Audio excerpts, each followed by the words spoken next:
It's nice today, Blaun, to be here in your home and to hear some of the things that you were involved in as our church became the church it is today. Oh, everything I did, I really enjoyed. I joined the choir, which I loved, and started teaching Sunday school. First class I taught was little 10-year-old boys, probably one of the highlights of my teaching in all these years. I taught Sunday school practically all my life.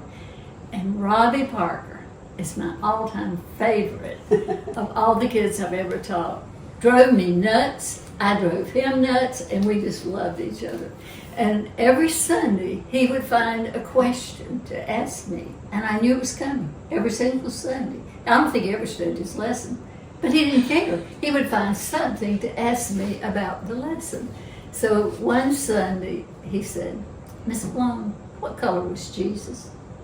Had nothing to do with the lesson, of course. And I said, "Robbie, I don't know." I said, "How about you find it out and let me know next Sunday?" So to this day, when I see Robbie, we reiterate that conversation. But anyway, those kids were wonderful. We had probably 10 or 12 little 10-year-old boys in the Sunday school class at that time. And I just loved them. I loved teaching them, and we had a great time. And I remember you being involved in the flowers, too. They were always so beautiful. I can look at your garden right now, and you still grow those beautiful roses. Well, see, we didn't have money to go out and buy flowers or have flowers ordered. And I had, the Underwood brothers had a florist here back in those days. And the wife of Steve Underwood became a very close friend of mine. And I'd go and buy some flowers and make an arrangement and take them on Sunday. And one day she said, "If you would like to have flowers that are left over on Saturday, I'd be glad to give them to you.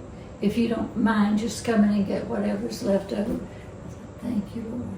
So every single Saturday that I was going to make a flower arrangement, she would give me the flowers that she would normally have to throw away on Monday. And they were beautiful. They were always beautiful. That was just such a God's blessing for her to help us. And so that was a real joy for me. And I know missions was a big part of your heart. Could you share something that you did with missions through our church? And I think especially you did something with the rehabilitation of alcoholics. Yes, and the GAs. Mm-hmm. You know, we had a wonderful little group of girls that did GAs, and I was one of the leaders of that, and enjoyed that very much. And our daughter got involved in that, so that was wonderful. And then when Bill Marler became our pastor, he was interested in doing something with the alcohol rehab. And I can't remember the name of the building. I can't remember any more than that.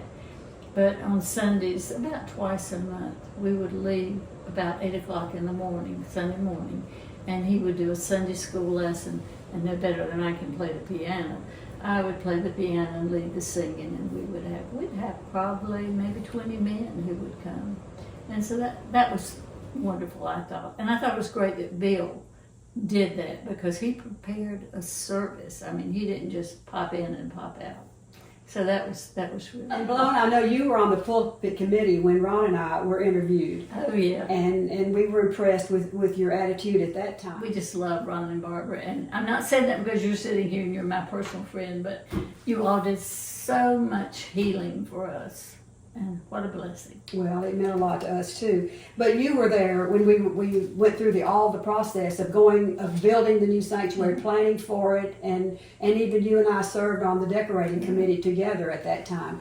So what were some of your takeaways from the times that we started planning and moving into the sanctuary, and what you saw in the future there? The main thing was everybody seemed excited because you were chairperson of that committee. And I thought you had the absolute support of the church. And that meant a lot to me. Oh, it turned out beautifully. And I think that we were all so ready for that we were all so anxious to do whatever little bit we could do, realizing we had to work together. And we were in that sanctuary for a while when it was the fellowship hall. It was everything. Yeah.